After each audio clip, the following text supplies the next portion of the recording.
काचा तड़ा सुना है राजा धरे न पाजा बढ़े धक धक हमारा छाती में करेला मन खूबे जाती कमर धके राती में करेला मन खूबे जाती कमर धके राती में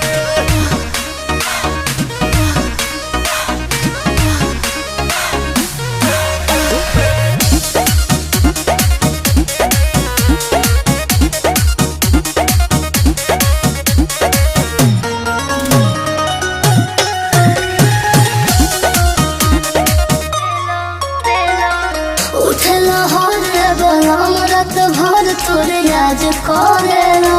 लगल लाज जब गरम मिजाज में मसाज करेला दर्द बा कहाँ कहाँ धनी बतावा